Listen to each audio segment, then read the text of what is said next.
Hello, everyone. Welcome back to another episode of the Open Gym Podcast. I'm here with Mr. Andrew Williams, or should I say Dr. Andrew Williams. This is an individual that Bob and I used to work with up in New York. Unfortunately, Bob is not joining us today due to some schedule constraints. So it'll just be Andrew and I discussing some fitness related topics. So, first and foremost, Andrew, thank you very much Pleasure to for be here. joining us today. Why don't you take a few seconds and just introduce yourself to the listeners as far as what you do now for your profession, what you do for hobbies in the fitness world, and uh, kind of things that you've been doing Okay. lately. Yeah. I'm Andrew Williams. I'm a medical doctor. I do emergency medicine at a busy kind of academic city hospital in the Bronx, and I've been doing it for 10 years. And I've been in the Bronx for working in the Bronx for over 10 years. So I did medical school at Albert Einstein College of Medicine, and then I did residency at Jacobi Montefiore, which is kind of a busy trauma and medical center. And I stayed on, and I've been doing emergency medicine over at this hospital for about 10 years. In terms of my personal interests, I've always been very interested in health and fitness. I kind of started as a runner in my 20s. I got involved with you guys and was very involved with CrossFit for a bunch of years. The COVID pandemic happened, the gyms all shut down. That kind of, there's changes in my life as well in terms of adding kids and scheduling changes. And so I kind of went back to running, but I still keep an element of strength training and CrossFit as well. So, you know, uh, health and fitness and the intersection of fitness and medicine is kind of my jam. That's awesome. And a question that we like to ask all our guests here, and is very important. If you were to pick one Ben and Jerry's flavor ice cream, and that would be the last pint of ice cream that you could have, what Oh would that man, be? it's incriminating to even know. It's like I just like go down like 12 flavors or whatever. Uh, I would say the Tonight Dough, right? Is that Oh hell yeah, yeah? absolutely. Where are you at? Classic choice. I'm a fish Okay. food fanatic, right? You get the marshmallow, you get the chocolate pieces. It just goes so well together. That would be my choice. Um, so let's start with a little bit more on the professional side of things, right? You have the medical degree. You see so many different aspects within your job, within the medical field, and kind of bridging that gap with the fitness world. Is are there things that you see that you would hope people would kind of take care in their own private lives to kind of make themselves a little bit healthier, happier, and could kind of go a long way in their general way of life? Is there something that you would that you maybe see on a regular basis that you're like, oh, this would be so easy to solve if folks maybe just took a step forward and took care of A, B, and C? It's well, I'm not sure I would say it's that quite that simple, but in my practice, what I see is the end term, long term results of a lifetime of consequences of the way people live. Essentially, what I treat, listen, I treat people who are in extremis, people who are presenting with stroke, people who are presenting with heart attack, you know, um, sepsis, advanced infections, things like that, and you know a lot of times, many of these things are basically the culmination of, of aging, yes, but also potentially like a lifetime of habits that could have been better. So, what I'm dealing with is very, very sick people typically, but you know, one of the Mhm. things that I'm becoming, more interested in, and not just me, but medicine in general, which I think medicine is kind of done a poor job to this point because medicine is very interested in treating sick people, but kind of the more pressing issue is like how do we keep healthy people healthy, and how do we do it? Not for Mhm. a year, not for 5 years, but decades. And so that it's not an issue of like we're treating this heart attack, but we're keeping these healthy people like out of the hospital in the first place. So Mhm. I think that there's a lot that can be done to bridge that gap between the fitness and wellness world and like the medical world. It needs to be done, frankly. Yeah, absolutely. I think that's a subject that I know that some folks have brought up to me, my clients, and I'm sure Bob gets bombarded with these questions, is that they go to the doctor thinking that they're going to get some references or information on how to live maybe a healthier life in the present, but there is sort of a notion from the doctor of I'm going to treat you for being sick rather than guide you to a healthier lifestyle. Is there something along the lines of maybe a network that should be created between medical doctors, personal trainers, coaches, physical therapists that would be a good web for folks to work into? Are there like things that you would maybe think of folks? How do I say this? Maybe some expectations the general public should get from their doctor, or hey, that's not really what the doctor is there for, to provide this kind of information. Well, Where would you sort of advise people for that information? so what you're talking about right now doesn't it just doesn't exist outside of outside of the most advanced and best concierge medicine, basically, which kind of integrates this information from like fitness and wellness people and medical doctors. But you're absolutely right. People go to the doctor, and generally doctors, what they want to do is treat a disease, and these people are healthy, but there's a continuum of health that progresses to disease over over years. That you develop high blood pressure, become overweight, your lipids are out of whack, and it's a question of keeping these things um, in control, over time. It's very interesting. You go to a doctor, and they do like a panel of tests, right? They do like this blood, whatever your vital signs, obviously, but all this blood work, including your CBC, your renal function, um, your lipids, your cholesterol, your hemoglobin A1C, which is a measure of your blood sugar, and all that stuff is Mhm. important and good. But do you know what? I don't how do I make you read my mind? But there's one test that would be the best single best predictor of mortality, and it's not even close. And it's not any one of those tests. Can you imagine what it might be? Mhm. I'm not sure, but I bet you're going to drop it It's right now. yeah, it's your maximum aerobic capacity, or your VO2 max.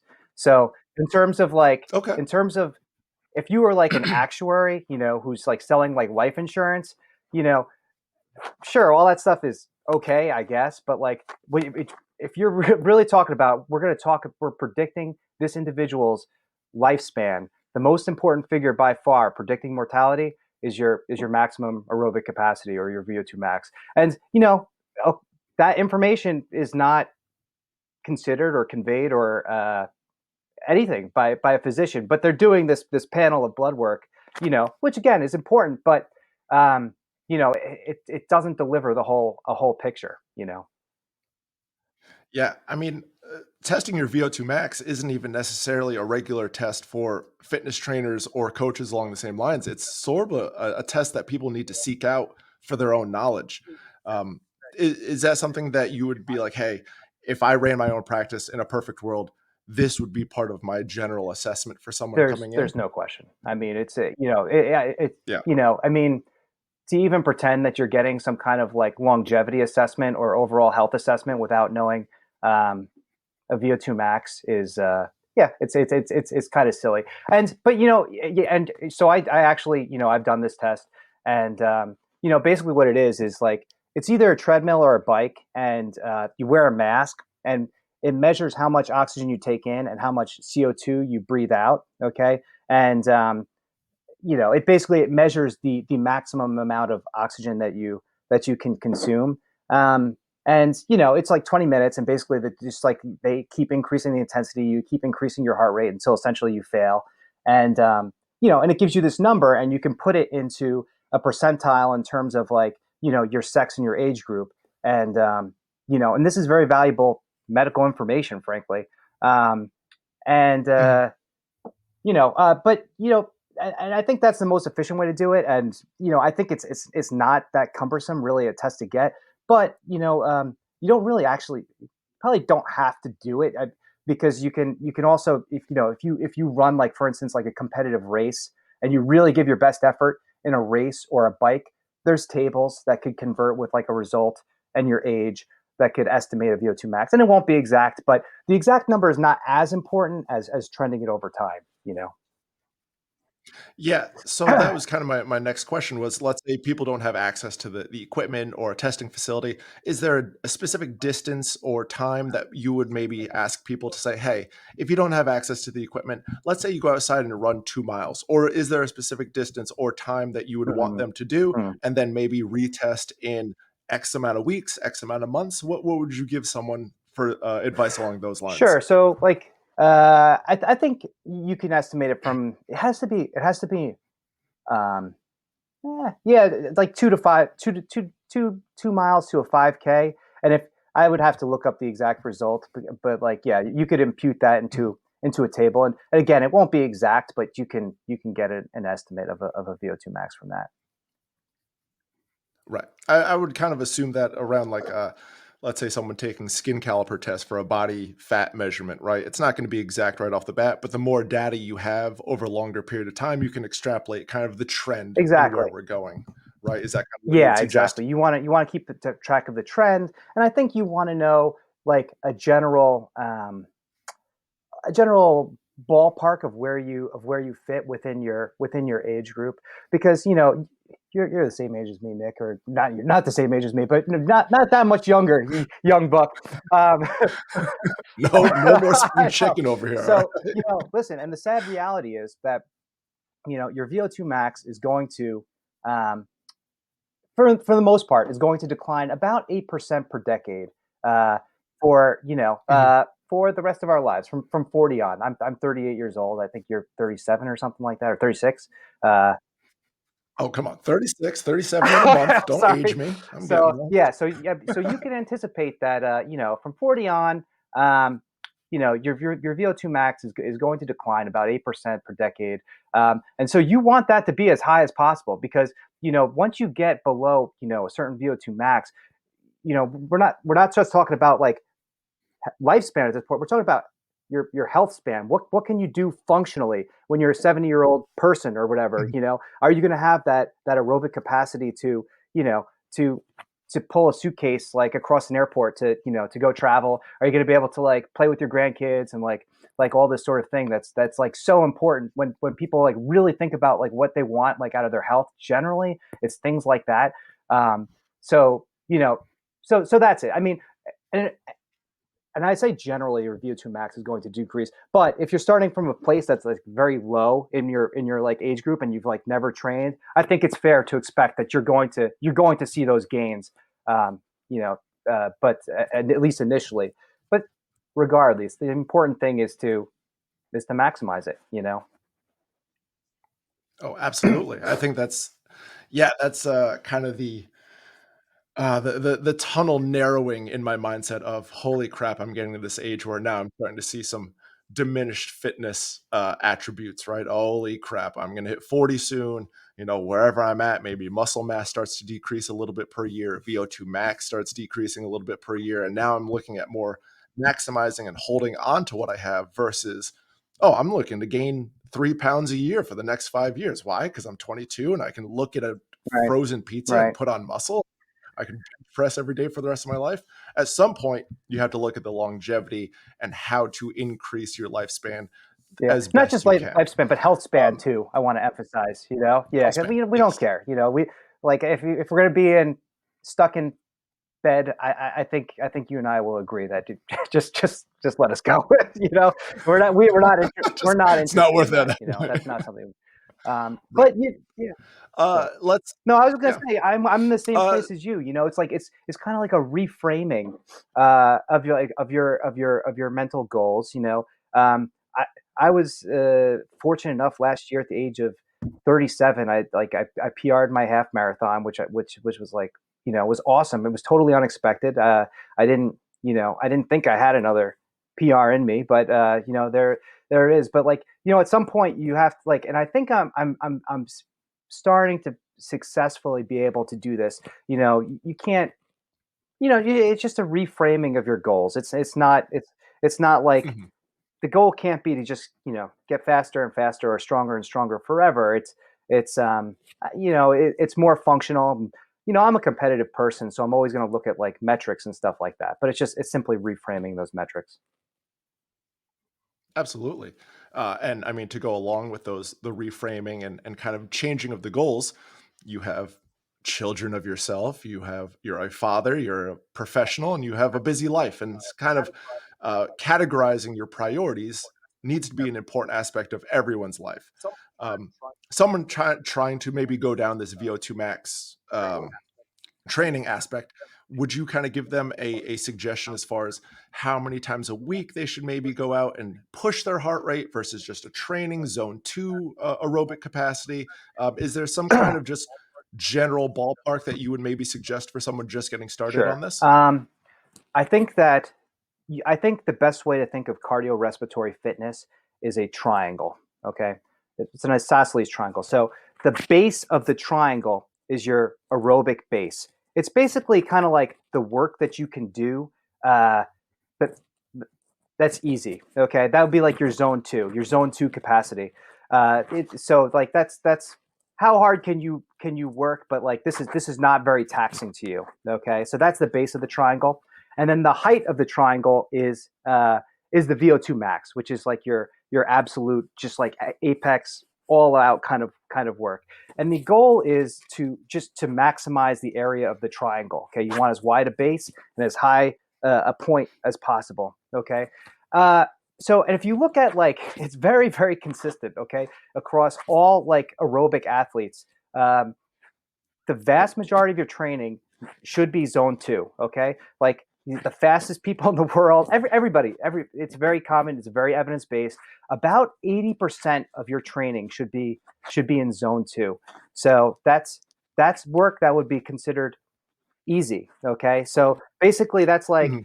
you should be, I mean, and most people like it, they don't do their easy stuff quite easy enough, like I think their ego pushes them a little bit more than like more into zone three than zone two. It really should be like, you could be able to talk while you're putting in this effort. Okay.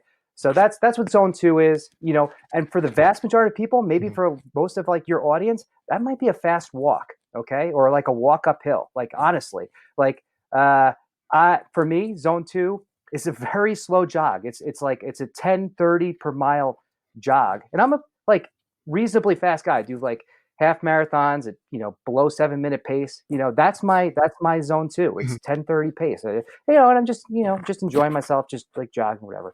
But okay, so 80% of your time should be this zone two. And then the other 20% is intervals. Okay. And I think for most people, I think one if you're new to this, one day of the this interval kind of training is like totally adequate. If you're a little more experienced or you're sharpening for an event, maybe 2 days a week. Um, and basically, what I'd recommend is like what you want is like 3 to 8 minute intervals of pretty much as hard as you could do for that 3 to 8 minutes. So, and then with one rest. Mhm. So, an example might be like 4 minutes, very hard, 4 minutes off, and you do that like 5 times. Okay, and that would be your VO2 max effort, but or your interval workout. But you got to push it with that. It should be it's that should hurt basically. And so it's Yeah. easier to do that with people No. sometimes. Oh yeah, absolutely. And it's funny. I mean, if my clients could hear you say, you know, take zone two a little bit easier, people overestimate their zone two or their light work. I preach that, and majority of all the fitness literature agrees with exactly what you're saying. More zone two work or light work if we're talking about some strength training, right? Think about more repetition based, technique based. We're trying to just get some reps in and really hone in technique and just get that basic work capacity done. Those push sessions when you really want to kind of lay on the floor gasping need to be few and far between. One, you need to be recovered in order to push yourself fully to maximize that effort.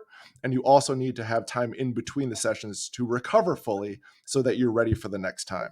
And then, even within the session, I know a lot of people will cut that one to one time work to rest time short and think, oh, well, I sprinted for 4 minutes. It's 2 minutes. My breath has come down. My heart rate's come down less than what it was. I can go again. And you're like, no, no, no, no. You really need to make sure that you are rest fully and recovered before you can get that next bout in. I think it's really important to allow your body that full recovery period. So that's great to hear from you. To go into any kind of a conjunction with a strength training. Let's bridge the gap here with aerobic capacity and strength training. Do you have any suggestions as far as strength training protocols, times per week, anything along those lines? Would you suggest it around the same intensity to recovery method that you would for the VO2 max?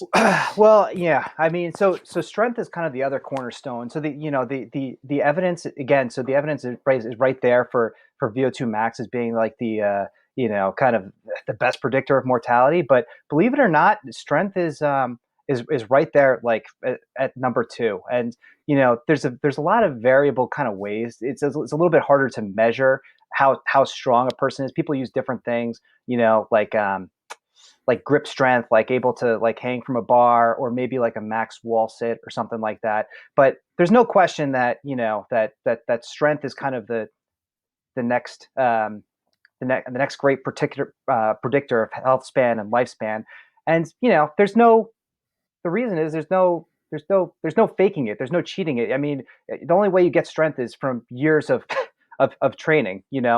Um, but in Right. terms of so what I would recommend is people do it. But and I think there's lots of ways to do it well. And you're the expert in terms of like in terms of really strength training. But I think for the average person, or for someone who's a total novice, I should say just get moving. Just find something you enjoy and be active. That's the most important thing, because being sedentary is basically a death sentence. But if you're a little bit more serious, if you're a little bit more advanced, you're a little more sophisticated about what you're doing, then I would encourage you to take a good look at your weaknesses. You know, are you the kind of person who has a very strong like aerobic fitness, but perhaps a little bit inadequately muscled? Well, in that case, I would focus on your strength training, and vice versa. Like if you're strong, but like you can't necessarily find yourself out of breath walking up the stairs. Maybe it's time to to focus on that aspect of your health, because again, you want to be thinking about what's the last 20 years of my life going to be looking like, and um if you're carrying around a bunch of money, that's good, but you need to be able to walk upstairs and play and stuff like that too. But I don't know, what do you like for strength protocol? You sold me on 531 years ago, and I think that's like kind of like Oh, it's yeah. the bread and butter. I don't know why anyone else would do anything else. No. I agree 100% as far as like finding something that you love and kind of pursuing that. And I always get brought back to this photo that I saw. I'm going to try to describe it as best I can for listeners, but it kind of shows a trainer working with a client, and they're kind of dissecting this client's squat, and the caption underneath goes, "If you're a personal trainer and you're worried about your client's 4 millimeter hip shift off to the left, just remember 24% of Americans don't exercise at all, and 53% don't exercise at a regular basis throughout the week," right? Like sometimes we get too detailed with trying to be Hmm. too perfect, and we get lost in the weeds, right? Paralysis by analysis, and kind of just understanding, hey, we just need to get out and move, and that's going to be better. And then once we get moving, we can start snowballing this effort into a more intentful basis. And that's kind of the message that I would love to share with clients, share with listeners, things along those lines. Strength training, yeah. I mean, I've seen great benefits from 2 times a week, 3 times a week. I think the 5 time a week is just Mm. personally overkill.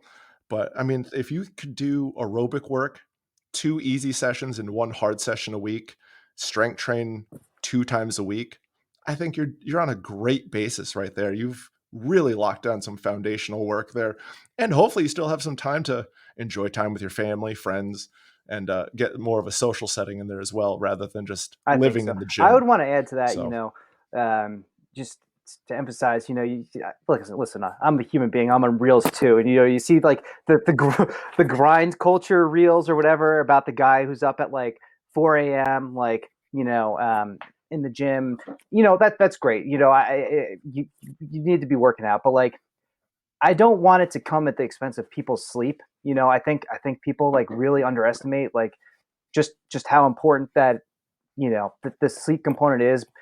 Just, I mean, for everything, for your brain health, for your heart health, for recovery, for fitness, for your personal relationships in terms of like mood and everything like that. So listen, if you find that you have to wake up at 5 a.m. to get your workout in, that's fine. I mean, people are like that, but I would also encourage you to to interrogate your lifestyle. Like are we spending 2 hours at the end of the day on like Netflix or like scrolling Twitter or whatever? Like, is there something that we can cut out such that we can get this workout in without sacrificing your sleep? I think that would be very well worth it. 100%. But how am I supposed to know what's going on in the world if I don't doom scroll my Instagram feed for 2 hours at I night? I have That's where I I get have my never walked news. away from Instagram smarter than what I than when I started. Oh, you know what? That's the clip. That's it right there. Never in my life have I walked away being like, "You know what? I'm really happy I did that 30 minutes of doom scrolling on my Instagram feed." That was a good production time right there. The worst. Yeah. Yeah, I think time management and just being hard like, just interrogating your own schedule, I think is a great way to put it. Um, let's talk about that time management and that sort of personal accountability. You work, you have a great profession. I know you have a beautiful family. You have aspirations of running marathons perhaps down the line. You have some marathons under the belt and Mhm, half mhm. marathons at a good pace. How do you split up your time? Do you have scheduled training sessions throughout the week? Do you just fit it in when Yeah, you can? Like, how do yeah. you prioritize that kind of work Sure. life Yeah, for balance? me, listen, I have kind of a unique situation. Everyone's going to have something a little bit different. But, as an emergency medicine doctor, my schedule changes, every single week. And I have shifts where I work in the morning. I have shifts where I work till midnight. I have shifts where I work overnight. And it just changes every week. So my own personal situation is I have a remote running coach, and I think he does an excellent job. And he programs for me. And what I do is I simply move the workouts around through the week, and so that I know I have this workload that I have to do this week, and it's my job to get it done and fit that in around my schedule. And I have some rules like that fit in with like running and fitness. Like I'm not going to do two speed work sessions in a row. I'm not going to do like my long run and then a speed work session. But that basically enables me to have some flexibility with my workout planning. And that's kind of the other great thing about like running as like a fitness hobby is like yeah, you do it when you have the time. Like with having a family, like I have okay, this is the day that this is the time, this is the window where I have 50 minutes, and I'm just going to go out and get my workout in. That's it. That's yeah.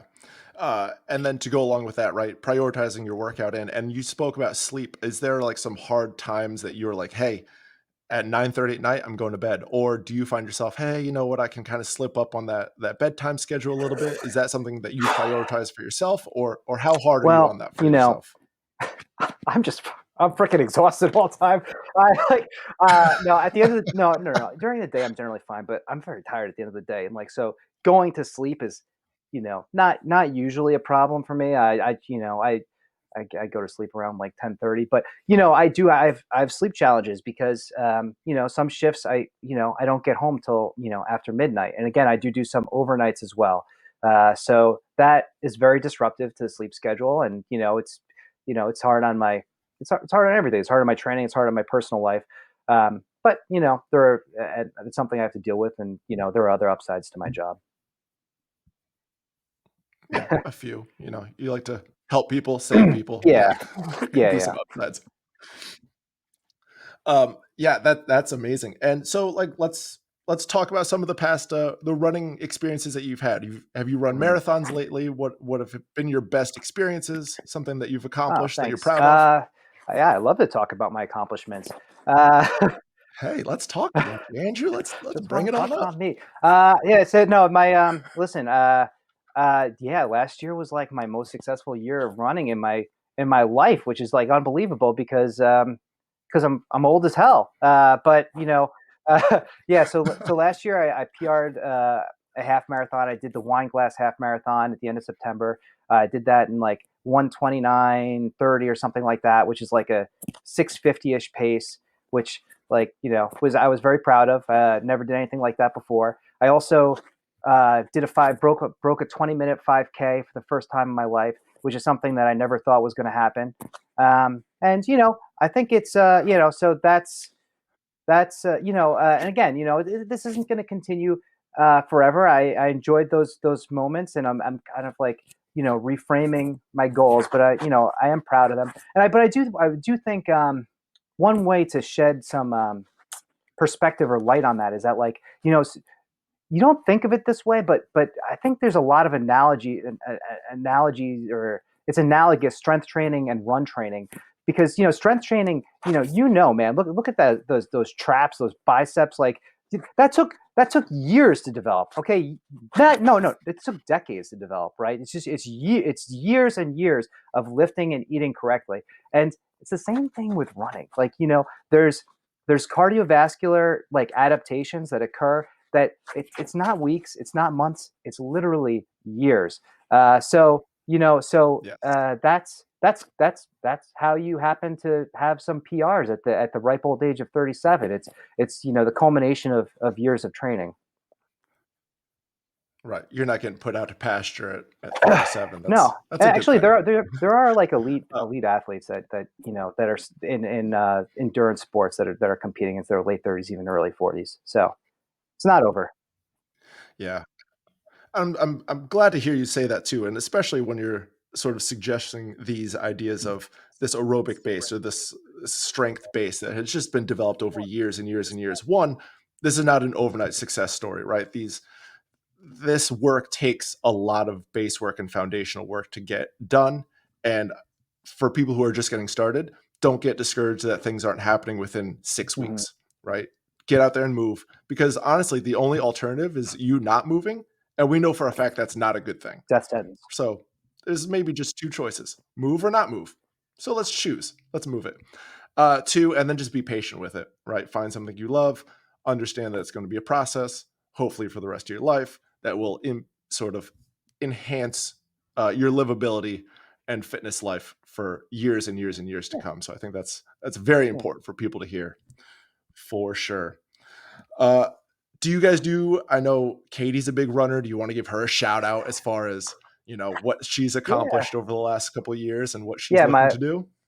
Katie is Andrew's wife. Awesome, Yeah, awesome yeah. My person. wife Katie, she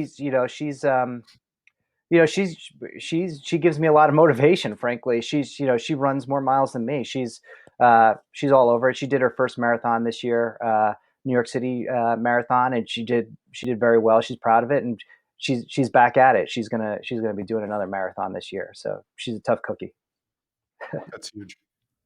Yeah, Bob and I are big believers in support system and having people in your corner that can push you and motivate you to be better people. So it's great to hear like you and Katie kind of push each other, have similar goals, have similar mindsets and hobbies. So I think that definitely helps enhance that fitness Yeah, lifestyle that you and our guys personal have for each relationship. other. Just having that to it's one more thing to talk about aside from just the kids. Something else we So like, how's your mile time today, huh? well, kind of, yeah. We don't worry about times. You don't worry about times in training. That's rookie stuff, you know. That's rookie stuff. Well, Andrew, it's been awesome talking to you today. Is there anything else you'd like to sort of bring up to the listeners before we Um, head out here? hmm. No, I think Any goals that you have in the next couple, let's say, what does fitness look like for Andrew in the next 5 to 10 years? Do you see anything changing? Do you hmm, see anything sort of hmm. fluctuating, or what does that look Well, like for you? you may know this about me. I'm kind of a competitive person, so I don't, I listen. I again, the the goals will change. The numbers of the goals will change in terms of like the running and stuff like that. But the idea of pushing towards some kind of number or goal or age group percentage, I doubt that's going to change.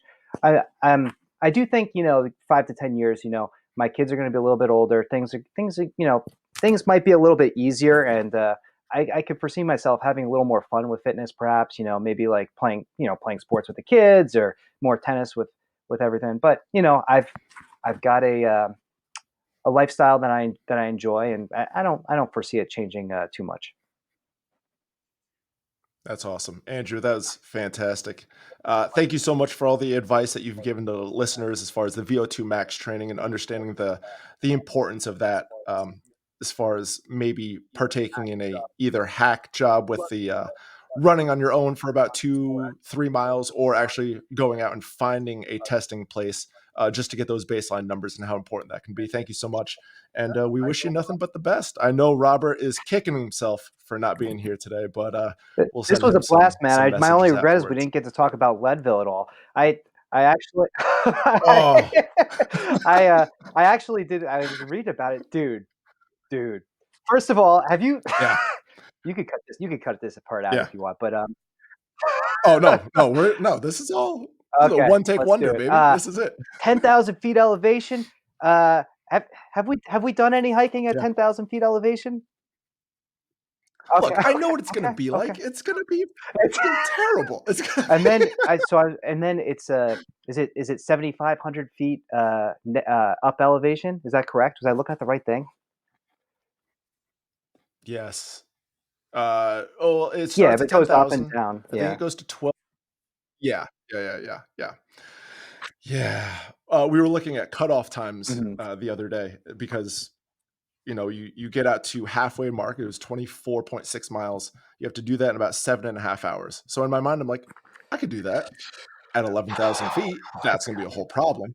And then on the way back, you have to make each checkpoint within a certain amount of time, or else you get Mhm. pulled off the course, right? So I have one goal: just don't get It's pulled off the course. and That's man, it. and yeah, it's very high, and you're going up a lot. Listen, I believe in you, and like you guys are strong as hell, and like, and you're also, I know I've seen your stuff on the rower, and I know, and same thing with Bob, and like the rower and the burpees and everything. Um, it's it's tough. I mean, that is tough. I mean, it's high. There's a lot. You're covering a lot of elevation. It's dirt track, right? There's a lot of trail. Uh, Yeah, yeah, yeah. It's a lot of so trail. Yep. listen, I'm excited for you guys. I think this is awesome. I want more updates as we go. I think it's truly just like sick. Like it rules. Yeah. But it's going to be extremely extremely hard. Do not neglect your aerobic base.